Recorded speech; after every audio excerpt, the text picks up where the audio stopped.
Hi, biracial Tiffany once again. I want to comment on the comments from 3D Stone. I don't know if it's Court or Connecticut, so I'm going to call you 3D Stone, unless perhaps you want to offer up your name. And thank you for calling me an adventurous lady. That sounds kind of fun. Everything you said was so nice and great, and I've been thinking about it a lot since I read the comments. I also have felt more scrutiny or negativity or dissatisfaction, judgment, etc. from the African American community. I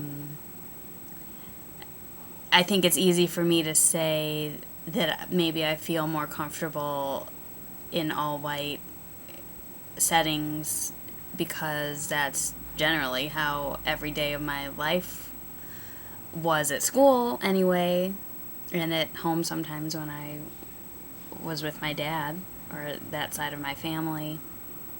But when I go to get my hair done, I go to a black salon, and I go to a man, Terry. He's fabulous. The greatest thing that's happened to my hair in my adult life is Terry. But I am always so uncomfortable going there. And it's so hard to talk about because, I am nice and I'm kind and I come to any situation, hoping that people feel understood, welcome, wanted, whatever by me.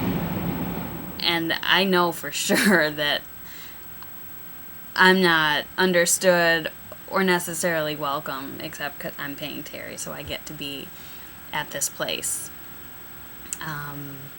People make weird comments, like, you couldn't pay me enough money to do her hair.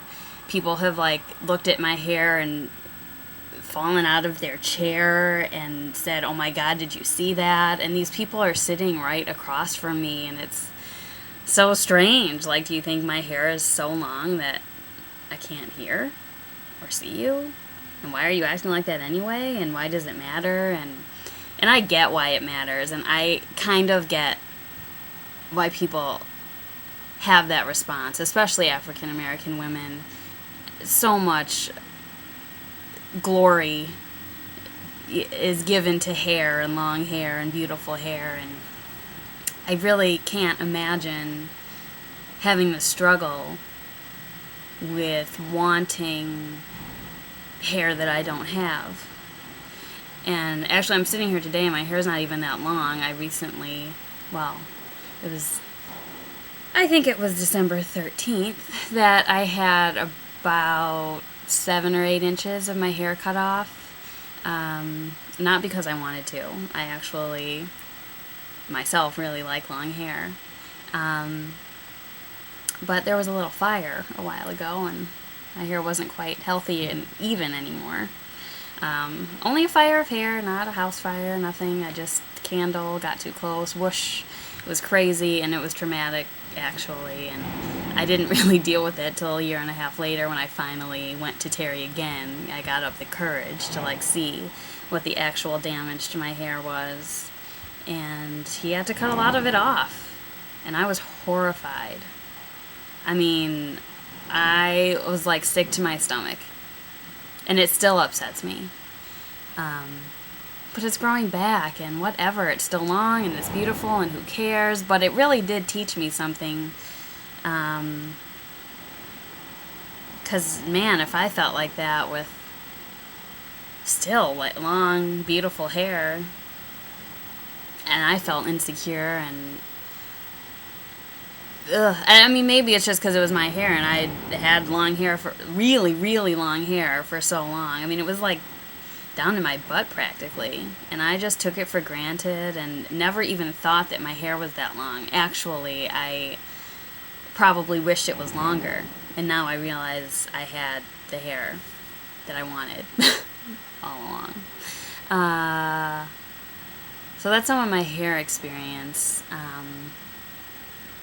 and feeling that sort of tension or something. I don't even have a word for it from black people, because I talk white and I have long hair. And I fit in easily with white people, as easily as any non-white person can. Because I'm not, I'm white. So I can relate to your mom's story. Your story about your mom and her hair. And good for her for walking out of there and not paying them. Yeah, I think, is that all I'm going to say today? I guess so. Thank you so much for those comments and sharing your story. And I guess I'm hesitant to stop here because when I read that, I felt like I had a lot of things to say about feeling more ostracized by black people than by white people. Only one other thing comes to mind was that I've said many times that I went to mostly white schools, and I was certainly the only black girl in my grade until 6th grade. And then there was a black girl came to the school and was in my grade, and she had a friend who was a year older than us who also came to the school, and they were so mean to me. So mean to me. And it was so disappointing because I was really excited that I wasn't going to be the only black kid, and, whatever. I just thought this could only be good. And I was wrong. And one day, I don't know why, it was just the three of us were in this room together, and they were talking and laughing, and I was probably like at a desk by myself, and they were like, "Oh, Tiffany, come here, we have to ask you a question." And they were like, "Do you know what troops are?" And I knew that this was some sort of a trap, but finally, after giving it much thought, I thought, the only answer is yes. They are groups of soldiers at war. And they burst out laughing hysterically, and "Oh, see, I told you, of course you wouldn't know." And I'm going to assume that I was probably in 7th grade when this happened. So this is something like 1988 or 9. I don't know. Anyway, the point was troops were frickin' shoes. And I was too white to know that. And that, I think about that kind of frequently. And that's so weird that Jennifer and Amber, and I think there was another girl, Tracy. It must have been like we weren't Catholic and everyone else, it was a Catholic school and everyone else was at some like church kind of thing. And we were not to be there. Only because we weren't Catholic. So, anyway, that's just one of those things where I feel like they definitely were not having me. So, okay, that really is the end of this one. Can't think of any more stories right now. Please keep commenting. Your thoughts are great, and you're very candid. 3D stone court. And I really, really, really, really appreciate it. Thanks. One more thing. I just want to say that I think of those girls in that moment, and it was so mean, and it sounds so stupid, but it just was representative of all of the culmination of meanness that these girls inflicted on me. But I understand it, because they had gone to Detroit public schools and came into this completely different kind of environment. And I do know this. I know where they went to school. I carpooled with one of these girls, and I spent a lot of time at their house. And when she wasn't with the other girl, she was totally my friend, which kind of sucks. But anyway, here I was having started kindergarten with, not at this school with these kids, but at similar schools with similar kids, and I fit in very well, and I'm like not comfortable saying this, but it's true. I was pretty, and I did commercials and print ads and stuff, and of course they were mean to me.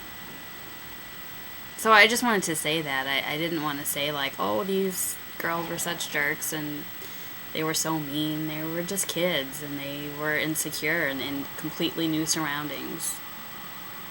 And it wasn't new to me, and I was very comfortable there for the most part, and I fit in, and I can see how that would be very annoying. So I just wanted to say that as well as the other stuff about them.